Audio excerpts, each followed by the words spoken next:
నువ్వు పెట్టాలనుకున్న విషయం, బిగించాలనుకున్న తాడు, పేల్చాలనుకున్న గన్ను, పొడవాలనుకున్న కత్తి, వెనక నుంచి కొట్టాలనుకున్న సుత్తి, ఇవన్నీ పనిచేశాక కూడా వెంటనే నా ప్రాణం పోదు. బతికే అవకాశం ఎంతో కొంత మిగిలే ఉంటుంది కదా. అదే దీని బటన్ని ఇలా లాగాననుకో, ఇద్దరం కలిసి పోతాం. రా, నీకు ఇంకో విషయం చెప్తాను రా. ఇక్కడ ఈ గోడ మీద పక్క పక్కనే నిలబడి పళ్ళికిలిస్తున్న మన ఫోటో గోడకి తగిలించి ఆ ఫోటోకి దండేసేసి మన వాళ్ళందరూ మెడలు వంచి శ్రద్ధాంజలి ఘటిస్తారే మరదలు పిల్ల. మన ఫ్యామిలీలో ముందే చనిపోయి పుణ్య దంపతుల్లా మిగిలిపోతాం. అంటే నా ప్లాన్ నీకు తెలిసిపోయిందన్నమాట. తెలిసాక నేను కూడా ప్లాన్ చేశాను కదా బంగారం. మంచి ప్లేస్ చూసుకుని ఈ బాంబు ఉపయోగించడం కుదరని టైంలో నీ దగ్గరున్న ఆయుధాల్లో ఏదో ఒకదానికి ట్రై చేశావనుకో, అప్పుడు కూడా నా కొన ఊపిరి మిగిలే ఉంటుంది కదా. మిగిలిన ఆ ఊపిరితో ఇదిగో ఈ సైనైడ్ నీకు పట్టించేస్తాను. దీంట్లో మ్యాజిక్ ఏంటంటే బంగారం, విషం లేటుగా పనిచేస్తుంది, కానీ సైనైడ్ వెంటనే పనిచేస్తుంది. ఏది ఏమైనా నాకంటే ఒక నిమిషం ముందే పుణ్యస్త్రీగా వెళ్ళిపోతావు. నీ వెనకాల నేను అలా వచ్చేస్తూ ఉంటాను. నో, ఈ హనీమూన్ క్యాన్సిల్. ప్లాన్ చేసేది నువ్వే, క్యాన్సిల్ చేసేది నువ్వే అయితే ఎలా బంగారం? మన హనీమూన్ కి ఖచ్చితంగా వెళ్ళి తీరాల్సిందే. బాగా ఎంజాయ్ చేసి వెనక్కి వచ్చేద్దాం. లేదు కాదంటే మన ఇద్దరి బరువు ఈ భూమి మీద తగ్గించేద్దాం.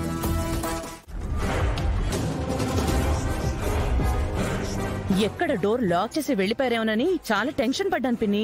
తల్లి కుదుట పడిందన్న కంగారులో పోయినట్టున్నారు. తాళం వేయడం మర్చిపోయారు.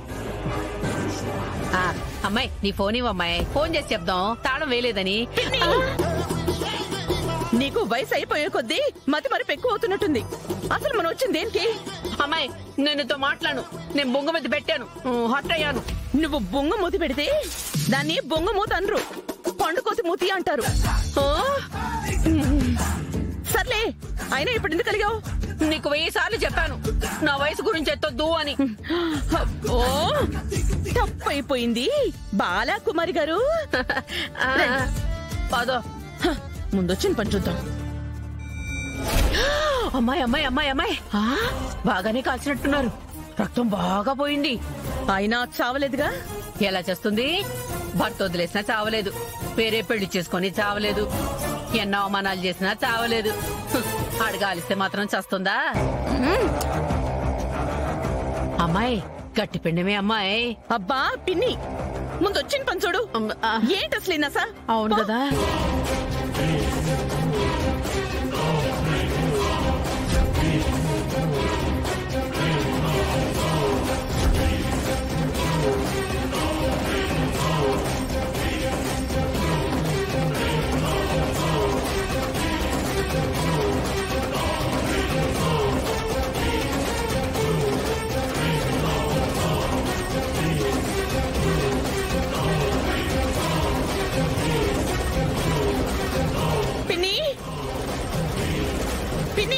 వస్తున్నా.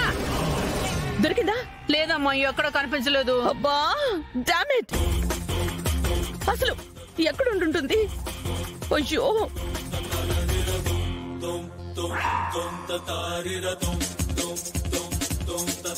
పిన్ని. ఏమిటమ్మాయి? వాడు ఇక్కడే కాల్చాడు. అవును, అంటే ఆ కెమెరా ఇక్కడెక్కడ పడి ఉంటుంది, కానీ ఎక్కడ పడిందో తెలియట్లేదే. ఒకవేళ ఎవరికి దొరకకుండా దాచిందేమో అమ్మాయి. అబ్బా పిన్ని, వాడు కాల్చినప్పుడు కెమెరా దాని చేతిలోనే ఉంటుందిగా. ఇప్పుడు దాన్ని మనం వెతకాలి, లేకపోతే నీకు శ్రీకృష్ణ జన్మస్థానమే. దండం పెడతాను, వెతుకుతానమ్మాయి, వెతుకుతాను.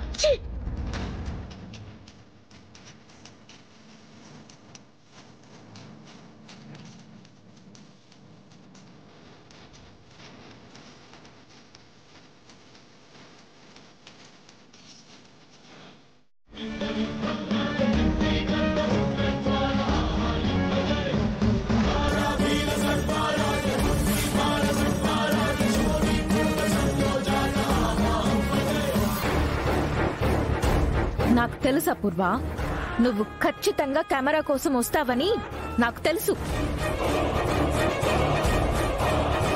మా అమ్మని చంపిందే కాకుండా మా అత్తయ్యని కూడా చంపాలని చూసింది నువ్వేనన్నమాట.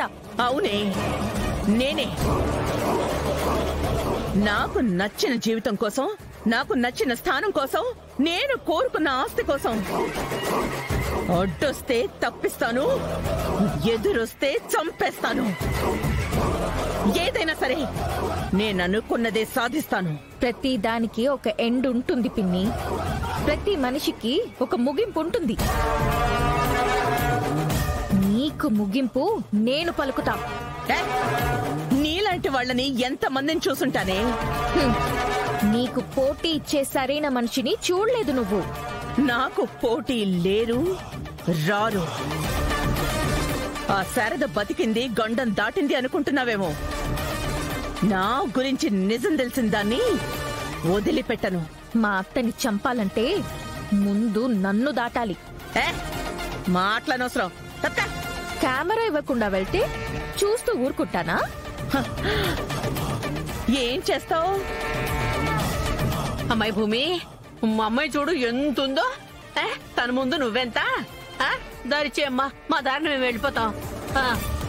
తన దగ్గర నుండి కెమెరా నువ్వు తీసుకోలేవు. మాటలతో వినకపోతే చేతులకి పని చెప్పాల్సి వస్తుంది. కొట్టైనా సరే కెమెరా తీసుకుంటాను. ఏంటి కొడతావా? నన్ను కొడతావా? అందులో డౌట్ ఏముంది? నీలాంటి చీడ పురుగుని చంపేసిన పాపం లేదు. నువ్వు చేసిన పాపాలకి నిన్ను ఏం చేసినా తక్కువే. అమ్మాయి అమ్మాయి అమ్మాయి అమ్మాయి, ఎందుకు దాన్ని రెచ్చగొడుతున్నావు? ఆల్రెడీ నిన్ను ఒకసారి అది కొట్టింది, మర్చిపోయావా? ఏంటి రెచ్చిపోతున్నావు? నిన్ను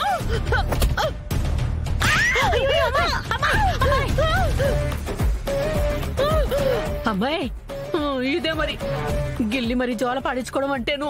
అదే నా మాట. అసలు దీన్ని ఏంటే